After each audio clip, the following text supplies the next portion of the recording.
Hello everyone. Today we are starting a new lecture of design of machine element unit number 6 and it is design of pressure vessels એટલે કે દાબ પાત્રોની design. Okay, તો સૌપ્રથમ આપણે એનો syllabus જોઈ લઈએ. આ યુનિટની અંદર આપણે જોશું types and application of pressure vessel use in industries, એટલે કે ઇન્ડસ્ટ્રીઝની અંદર જે પ્રેશર વેસલ્સનો ઉપયોગ થાય છે તેના પ્રકાર અને એનો ઉપયોગો.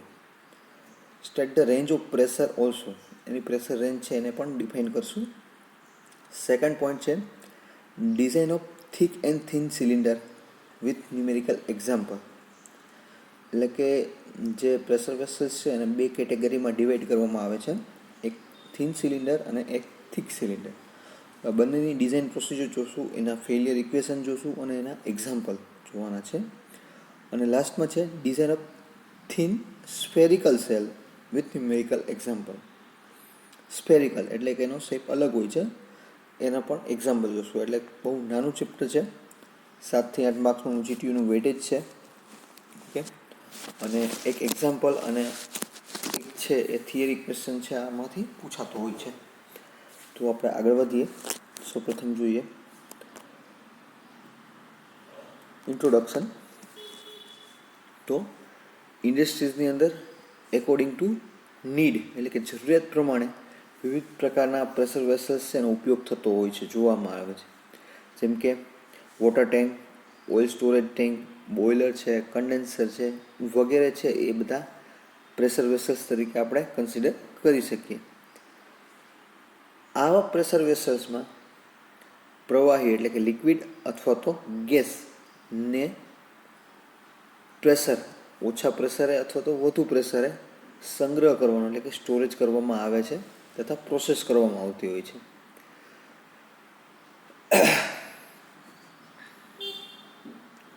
તો આવા વેસલ્સ કે જેમાં લિક્વિડ અથવા ગેસ પ્રેશરાઇઝ એટલે કે ઓછા પ્રેશરે અથવા વધુ પ્રેશરે સંગ્રહ કરવામાં આવતા હોય તો એવા કમ્પોનન્ટને આપણે પ્રેશર વેસલ્સ કહીએ છીએ.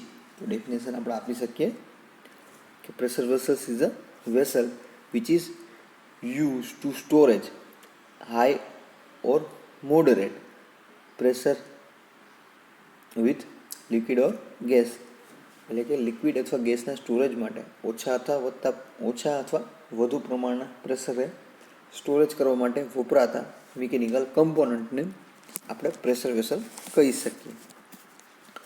તો પર્ટિક્યુલર આપણે એના ઉપયોગો જોઈએ કે કઈ જગ્યાએ એનો યુઝ કરવામાં આવે છે. તો ઇન્ડસ્ટ્રીઝની અંદર યુઝ જોઈએ તો આપણે કેમિકલ ઇન્ડસ્ટ્રીઝ કહી શકીએ. પછી કોઈ પણ ઇન્ડસ્ટ્રીઝ છે તો એની અંદર યુટિલિટી ડિપાર્ટમેન્ટ છે, બોઇલર્સ છે, એ બધી જગ્યાએ એનો કન્ડેન્સર છે, એ બધી જગ્યાએ એનો યુઝ થતો હોય છે. તો જોઈએ મુખ્ય ઉપયોગો. સૌપ્રથમ પાણી, ગેસ, એસિડ તથા વિવિધ પ્રકારના કેમિકલ્સનો પ્રવાહી કે વાયુ સ્વરૂપમાં સંગ્રહ કરવા માટે વપરાતી સ્ટોરેજ ટેન્કમાં.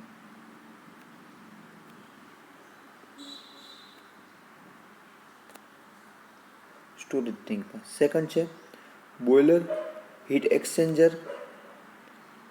એક્સચેન્જર તથા કન્ડેન્સરમાં. બોઇલર છે એઝ જેની અંદર જે વોટર ભરેલું હશે અને સ્ટીમ જનરેટ થાય છે એ બોઇલર, હીટ એક્સચેન્જર અને કન્ડેન્સર, એ ત્રણેય છે એ પ્રેશર વેસલનું એક્ઝામ્પલ છે. નેક્સ્ટ છે કોમ્પ્રેસર માટે એર રિસીવર ટેન્ક તરીકે. Next steam engine, automobile engine વગેરે યંત્રોમાં સિલિન્ડરમાં, હાઇડ્રોલિક સિસ્ટમમાં હાઇડ્રોલિક પ્રેસના સિલિન્ડર તથા એક્યુમ્યુલેટરમાં પ્રેશર સાથે પ્રવાહી ગેસ કે વાયુ કે વરાળની પાઇપલાઇનને પાઇપ તરીકે. ઓક્સિજન, હાઇડ્રોજન, એસિટિલિન વગેરે વાયુના ઉચ્ચ દબાણે સંગ્રહ કરવા માટે ઉપયોગમાં લઈ શકાય તે માટે વપરાતા હાઈ પ્રેશરાઇઝ સિલિન્ડર સ્વરૂપમાં. તો it is a particular application of pressure vessels. બરાબર, તો આપણે લાસ્ટમાં કીધું જે ગેસ વેલ્ડિંગ કરીએ છીએ ત્યારે જે ઓક્સિજન અને એસિટિલિન વેલ્ડિંગ ગેસ દ્વારા વેલ્ડિંગ કરવામાં આવે છે તો એ જેમાં ભરવામાં આવે છે તો એને પણ આપણે પ્રેશર વેસલ કહી શકીએ છીએ. બરાબર, આગળ વધીએ. નેક્સ્ટ જોઈએ આપણે ક્લાસિફિકેશન. ડેફિનેશન આપેલી છે. તો pressure vessels cylinder or tanks are use to store fluid under a pressure. The fluid being stored may be undergo change of state inside the pressure vessels in case of steam boiler, or it may be combined with other reagents as in a chemical plant. Classification of pressure vessel. Pressure વેસલને આપણે કઈ રીતે classify કરી શકીએ? તો સૌપ્રથમ છે according to dimension, તેના અંદરનો જે ડાયામીટર છે અથવા ડાયમેન્શનના આધારે થિક સિલિન્ડર કે થિન સિલિન્ડર તરીકે. The pressure vessel according to the dimension may be classified as a thin cylinder or thick cylinder. ડાયમેન્શનના આધારે તેને બે ભાગમાં અથવા બે પાર્ટમાં ડિવાઈડ કરી શકીએ છીએ આપણે. એક તો થિન સિલિન્ડર ને થિક સિલિન્ડર. તો ક્યારે આપણે થિક સિલિન્ડર કહી શકીએ? If the wall thickness of the cell T is less than 1/10 of the diameter of cell D, then it's called thin cylinder. એટલે કે પ્રેશર વેસલ્સની જે દિવાલ હોય છે અથવા થિકનેસ હોય છે, એ થિકનેસ છે એ આખા પ્રેશર વેસલનું જે ડાયામીટર છે સ્મોલ ડી એના કરતાં 1/10 કરતાં ઓછી હોય તો આપણે એને થિન સેલ કહીશું અથવા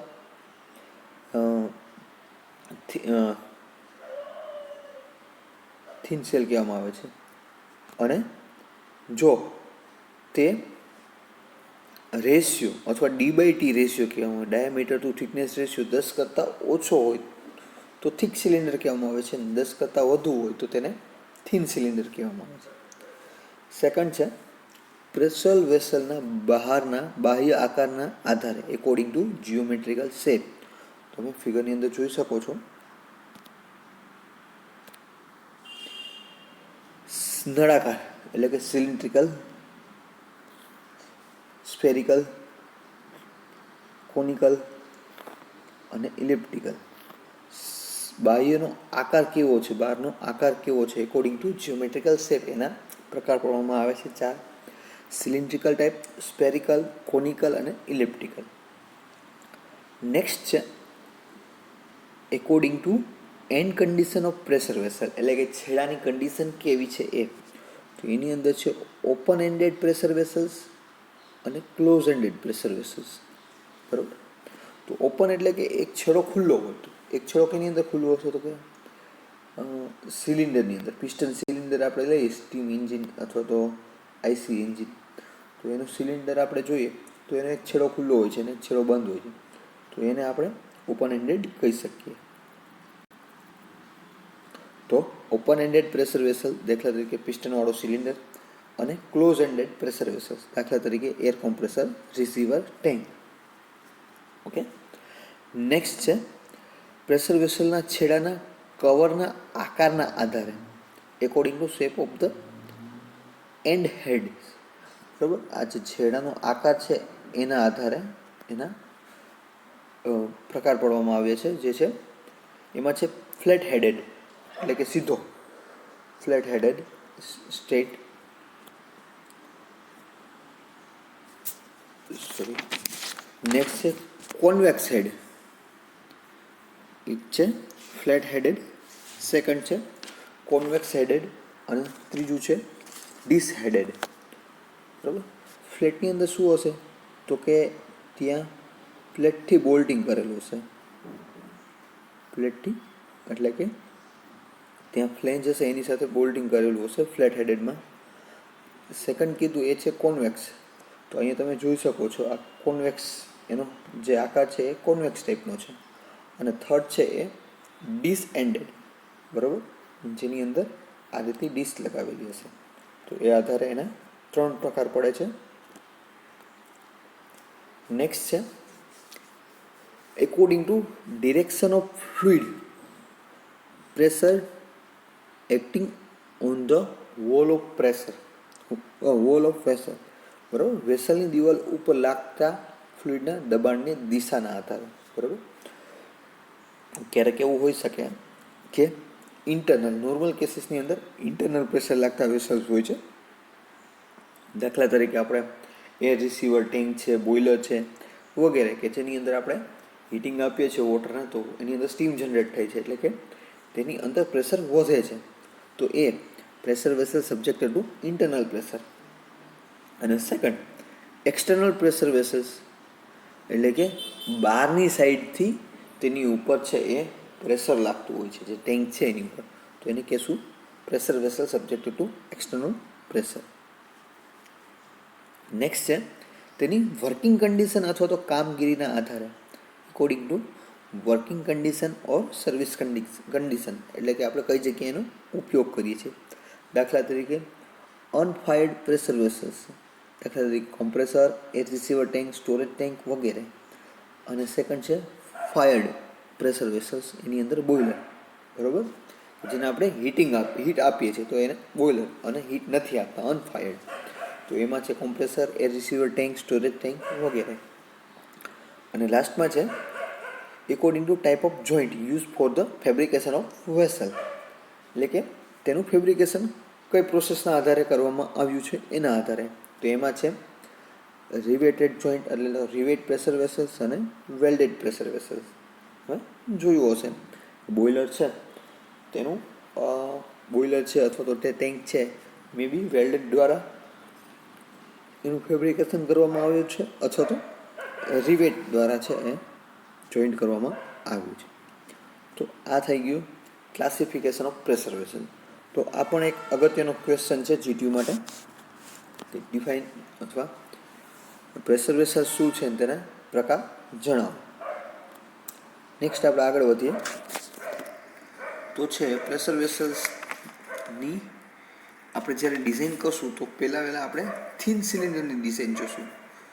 તો એ થિન સિલિન્ડરની ડિઝાઇન કરતાં પહેલાં આપણે છે અમુક એની ધારણાઓ કરવામાં આવે છે, તો આપણે એનો યુઝ કરશું, બરાબર.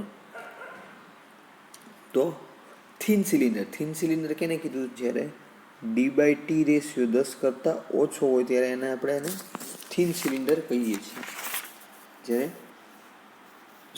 D/T રેશિયો છે એ 10 કે તેથી વધુ હોય તો ત્યારે આપણે એને થિન સિલિન્ડર કહીએ છીએ. દાખલા તરીકે ડાયામીટર છે 100 mm છે અને થિકનેસ છે એની 5 mm છે, બરાબર, હોલ થિકનેસ. તો આ શું આવશે 20 છે એ ગ્રેટર ધેન 10 છે, તો આને થિન સિલિન્ડર કહેશું. અને એ જ રીતે જો એ 10 કરતાં ઓછો હોય, મીન્સ કે ડાયામીટર છે 100 mm નો છે અને થિકનેસ છે 20 mm ની છે, 20 5 100, 10 કરતાં ઓછો છે, તો આપણે એને થિક સિલિન્ડર કહેશું. ઓકે, તો એમાં શું આપણે જોવાનું છે તો કે થિકનેસ વધારે, થિક સિલિન્ડરની અંદર શું હશે તો કે એની વોલ થિકનેસ છે એ વધારે હશે. આ ખાસ ધ્યાન રાખશું.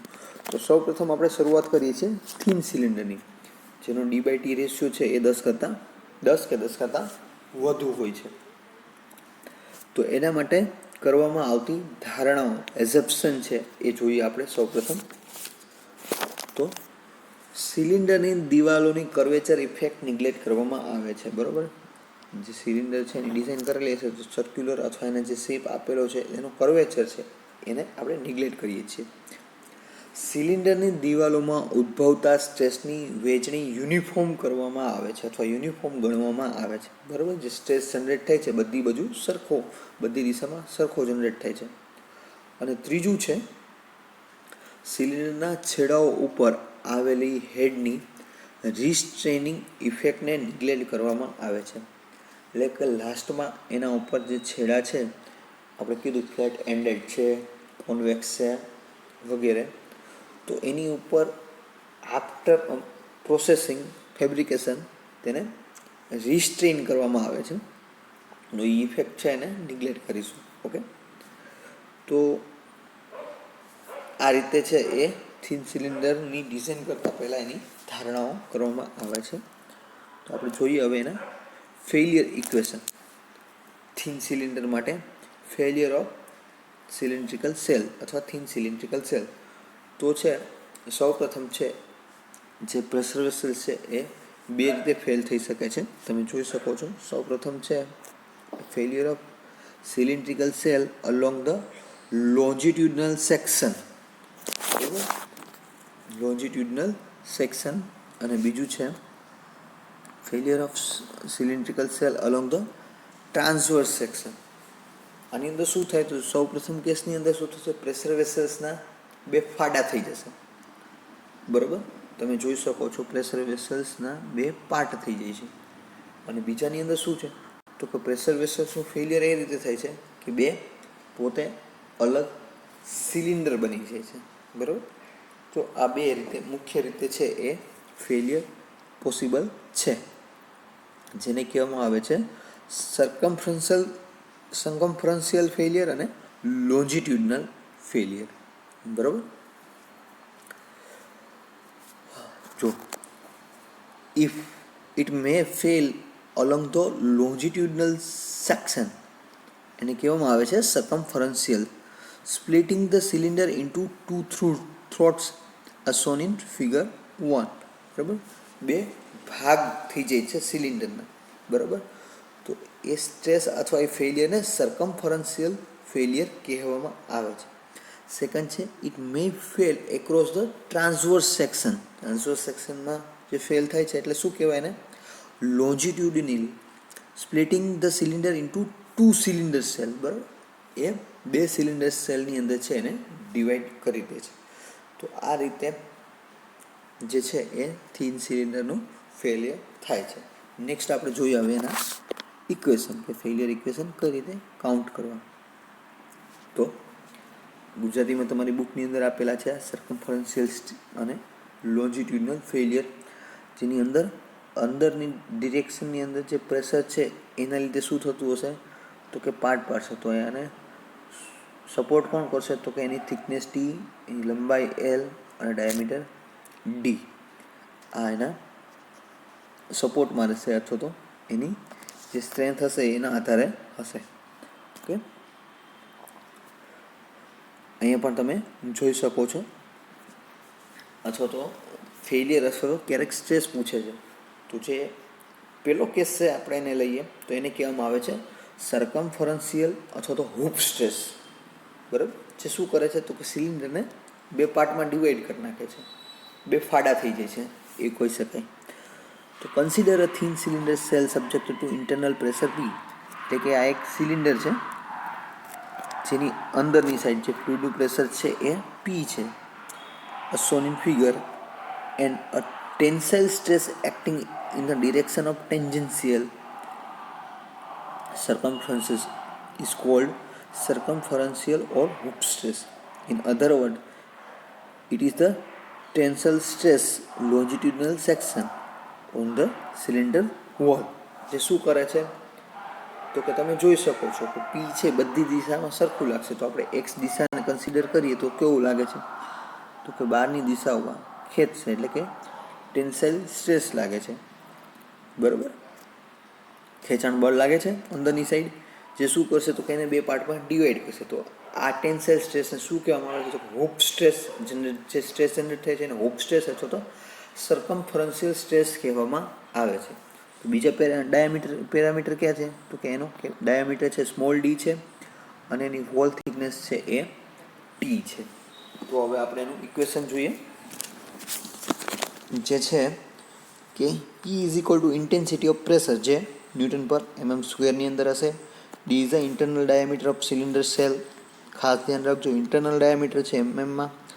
Length of the cylinder cell L હશે, જે તમે જોઈ શકો છો એની લંબાઈ. ટી છે થિકનેસ ઓફ સેલ ની અંદર, અને સિગ્મા T1 L, બરાબર, જે છે circumferential or hoop stress for the material of the cylinder cell. તો આના પેરામીટર છે તો આપણે જોઈએ. We know that the total force acting on the longitudinal section along the diameter axis જે ડાયામીટરની જે છે તે જગ્યાએ જે લાગે છે એ છે intensity of pressure P into projected area. તો ઇન્ટેન્સિટી કેટલી છે તો કે P છે, પ્રોજેક્ટેડ એરિયામાં શું આવશે તો કે D ઇન્ટુ એલ. આ એનો ડાયામીટર છે અને આ એની લંબાઈ છે, અને લાગતું પ્રેશર P છે. P પ્રેશર ક્યાં લાગશે તો કે ડાયામીટર D ઇન્ટુ એલ, એટલે કે પીડી ઇન્ટુ એલ, બરાબર. And the total resisting force acting on the cylinder wall, જે સિલિન્ડર વોલ છે એની સામે પ્રેશર લાગે છે એની સામે જે રક્ષણ કરે છે એ કેટલું છે, તો કે sigma T1 into 2T into L, બરાબર. જે સ્ટ્રેસ છે એ થિકનેસ આ સાઈડની બે સાઈડની થિકનેસ કન્સિડર કરેલી છે ઇન્ટુ એલ, એટલે કે પૂરેપૂરી એની લંબાઈ એનો સામનો કરશે, જે અંદરનો જે પ્રેશર છે એનો સામનો કરશે. તો એ છે સિગ્મા ટી, એટલે કે સરકમફરન્શિયલ અથવા તો હૂપ સ્ટ્રેસ ઇન્ટુ 2T, એટલે કે વોલ થિકનેસ જે છે એ ઇન્ટુ એલ. હવે એ બેને આપણે ઇક્વિવેલન્ટ કરીએ છીએ, જેનું પ્રેશર અથવા તો જે પોર્શન વધારે હશે એ ફેલ કરશે. તો આપણે અહીંયાથી સ્ટ્રેસને કરતાં બનાવવું હોય તો sigma T is equal two આપણે જોઈએ અહીં તો પી ઇન્ટુ ડી અપોન 2T, બંને સાઈડથી એલ છે એ કેન્સલ આઉટ થઈ જશે.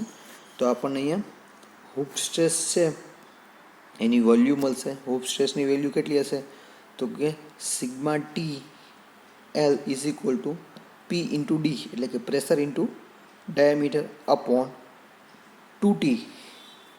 ઓકે, તો આ થઈ ગયું હૂપ સ્ટ્રેસ. એની અંદરથી આપણે થિકનેસ પણ ફાઇન્ડ આઉટ કરી શકીએ કે ભાઈ હોલ થિકનેસ એના માટે કેટલી હોવી જોઈએ. તો ટીને કરતાં બનાવીએ તો આપણું ઇક્વેશન બનશે પી into D upon 2 sigma T1. Okay, જે છે એ હૂપ સ્ટ્રેસ માટેનું ઇક્વેશન છે. ઓકે, તો આપણે આ ઇક્વેશન અથવા આ ઇક્વેશન બેમાંથી એક ઇક્વેશન યાદ રાખશું એટલે હૂપ સ્ટ્રેસના આધારે આપણે ડિઝાઇન કરી શકશું. નેક્સ્ટ છે આપણે જે લોન્જિટ્યુડનલ સ્ટ્રેસ લાગે છે એની ડિઝાઇન કરીએ, જે છે લોન્જિટ્યુડનલ સ્ટ્રેસ. તો એની અંદર શું થશે, તો કે અહીંયા આપણે વાય એક્સિસ કન્સિડર કરીએ છીએ. પ્રેશર બી લાગે છે અને વોલ થિકનેસ ટી છે, બરાબર. તો અહીંયા સેમ વસ્તુ થશે. અહીંયા આપણે સ્ટ્રેસ જે લઈએ છીએ એને કહીએ છીએ લોન્જિટ્યુડિનલ સ્ટ્રેસ, સિગ્મા T2. ત્યાં આપણે સિગ્મા T1 લીધો હતો, તો આપણે અહીંયા લઈએ છીએ. સૌપ્રથમ શું છે, let consider in this case the total force acting on the transverse section, y section ઉપર જે ફોર્સ લાગે છે, intensity of pressure into cross section area. તો અહીંયા ક્રોસ સેક્શન એરિયા કેવો હશે, તો કે π/4d², પી ઇન્ટુ π/4d², બરાબર. અને એને રજિસ્ટ કોણ કરશે, તો કે સિગ્મા T2 ઇન્ટુ પાઈ, એટલે કે પરિઘ, into pi D into T, thickness D. હવે બંનેને ઇક્વિવેલન્ટ કરીએ આપણે. Sigma T2 into pi into D into T is equal two P is equal two π/4d². તો આપણે અહીંયા સ્ટ્રેસનું ઇક્વેશન મળશે sigma T2 is equal two P into D upon 4T. અથવા એમાંથી થિકનેસનું ઇક્વેશન કાઢીએ તો આપણે અહીં જોઈ શકીએ પી into D upon 4 into sigma T2. તો અહીંયા બંને ઇક્વેશનની અંદર જોઈ શકીએ કે બંને ઇક્વેશનમાં હૂપ સ્ટ્રેસ છે એની વેલ્યુ વધારે છે, જ્યારે લોન્જિટ્યુડલ અથવા તો જે લોન્જિટ્યુડલ સ્ટ્રેસ છે એની વેલ્યુ છે હૂપ સ્ટ્રેસ કરતાં ઓછી આવે છે, અડધી આવે છે. આમ જોઈએ તો કહી શકાય કે આપણે ઓલા ઇક્વેશનની અંદર જોયું હતું સિગ્મા T1 જોયું તો એની અંદર ઇક્વેશન બનતું હતું પી ઇન્ટુ ડી અપોન 2T બનતું હતું, જ્યારે અહીંયા 4T છે. તો બંને ઇક્વેશનમાં શું છે, તો કે સિગ્મા T1 છે એના કરતાં T2 છે હાફ હશે, એટલે કે લોન્જિટ્યુડનલ ફેલિયર થવાની શક્યતા ઓછી છે. વધારેમાં વધારે શક્યતા કેની છે, તો કે ફેલ થવાની એ છે હૂપ સ્ટ્રેસ અથવા તો સરકમફરન્શિયલ સ્ટ્રેસ સાથે ફેલ થવાની શક્યતા વધુ છે. ઓકે, અને લાસ્ટમાં જો એફિશિયન્સી આપેલી હોય જોઈન્ટની તો એને આપણે એફિશિયન્સીને પણ કાઉન્ટ કરવી જોઈએ. જો અહીંયા આપણે યુઝ કરીએ કે thickness T is equal two P into D upon 4 into sigma T2 into sigma C, જે જોઈન્ટની એફિશિયન્સી દર્શાવે છે. ઓકે, તો અહીં લખેલું જ છે from above we see that the longitudinal stress is a half of the circumferential stress or hoop stress. એટલે કે અહીંયા જે સ્ટ્રેસ જનરેટ થાય છે એ જે આગળ પેલી કન્ડિશનની અંદર જે સ્ટ્રેસ જનરેટ કરેલા છે થાય છે એના કરતાં અડધા છે. Therefore, the design of pressure vessel must be based on the maximum stress અથવા તો હૂપ સ્ટ્રેસ. એટલે કે ડિઝાઇન છે એ આપણે હૂપ સ્ટ્રેસના આધારે કરીશું અથવા કરવી જોઈએ. ઓકે, નેક્સ્ટ છે થિક સિલિન્ડર. બરાબર, આનો એક એક્ઝામ્પલ પૂછાશે. એક્ઝામ્પલ આપણે લાસ્ટમાં જોશું. સેકન્ડ છે થિક સિલિન્ડર. જે રીતે થિન સિલિન્ડરનું ફેલિયર થાય છે એના કરતાં થિક સિલિન્ડરના ફેલિયર છે એ અલગ રીતે થતા હોય છે અને એના જે ઇક્વેશન છે એ પણ અલગ હોય છે, એની ધારણાઓ પણ અલગ હોય છે. સૌ પ્રથમ આપણે જોઈએ તો થિક સિલિન્ડરમાં લાગતા પ્રવાહીના ઉચ્ચ દબાણને કારણે તેની દિવાલમાં રેડિયલ સ્ટ્રેસ ઉત્પન્ન થતા હોય છે. આ ઉપરાંત લોન્જિટ્યુડનલ સ્ટ્રેસ પણ ઉત્પન્ન થતા હોય છે. બરાબર, વોલ થિકનેસ છે એ વધારે હશે. થિક સિલિન્ડરને આપણે કીધું છે કે ભાઈ D/T રેશિયો છે એ 10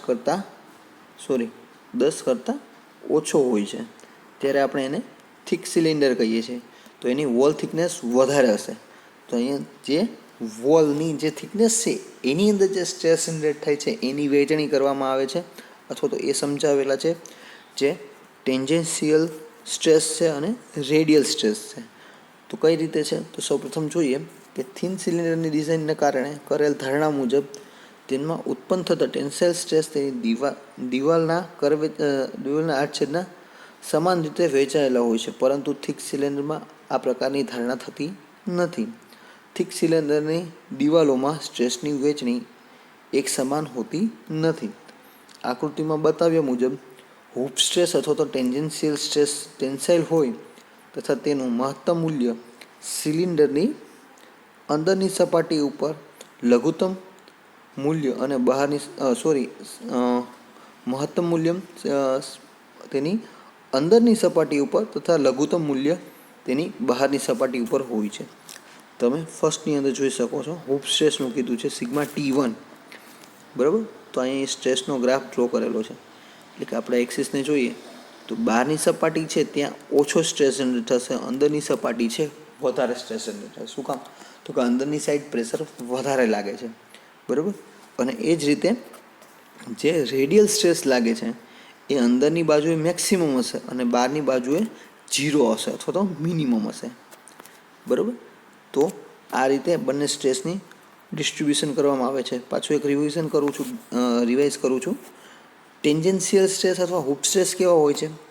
તો કે એ છે એ વોલ થિકનેસની અંદરની બાજુએ, એટલે કે અંદરની બાજુએ મેક્સિમમ હશે અને બહારની બાજુએ મિનિમમ હશે. બરાબર, તમે જોઈ શકો આ σT1નું વેલ્યુ ને અહીંયા σT બહારની સાઈડનું વેલ્યુ. જ્યારે રેડિયલ સ્ટ્રેસની અંદર સિગ્મા આર કહી શકાય, રેડિયલ સ્ટ્રેસ છે તો મેક્સિમમ હશે અને બહારની સાઈડ 0 હશે. બરાબર, તો આ રીતે જે સ્ટ્રેસ ડિસ્ટ્રીબ્યુશન છે એ કરવામાં આવે છે થિક સિલિન્ડરની અંદર.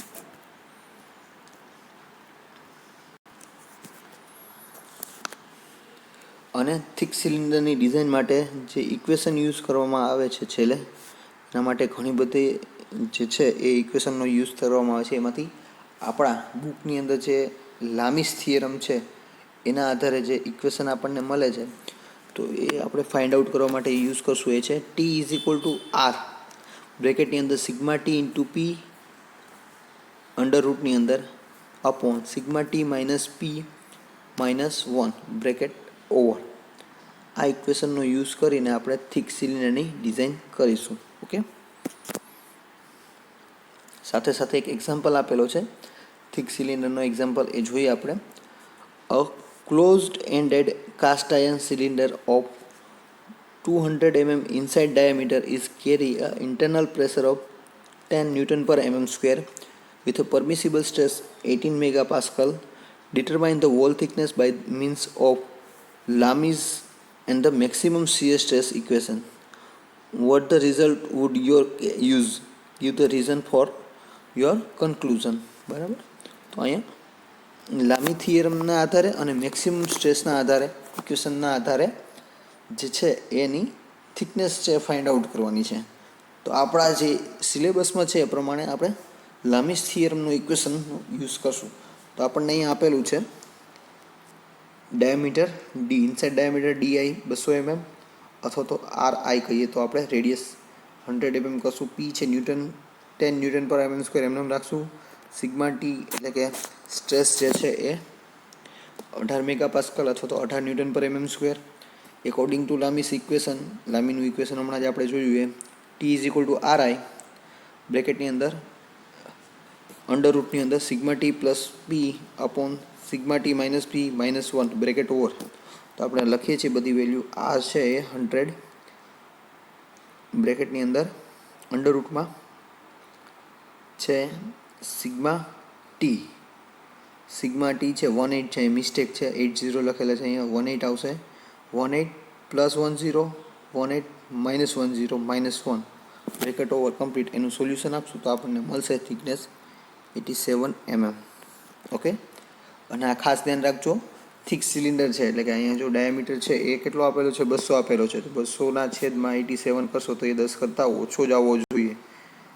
કેવો આવવો જોઈએ? 10 કરતાં ઓછો જ આવવો જોઈએ, તો જ આપણી ડિઝાઇન છે એ સાચી ગણાશે. ઓકે, તો આ રીતના એક્ઝામ્પલ છે એની અંદર પૂછાતા હશે. વધારે એક્ઝામ્પલ છે આપણે ક્લાસરૂમની અંદર ડિસ્કશન કરીશું. ઓકે, તો આ ચેપ્ટર છે અહીંયા આપણે કમ્પ્લીટ કરીએ છીએ. મેક્સિમમ આની અંદરથી એક થિયરી ને એક એક્ઝામ્પલ છે એ પૂછાતા હોય છે, જે 6 થી 8 માર્ક્સનું વેટેજ ધરાવે છે. Okay, thank you.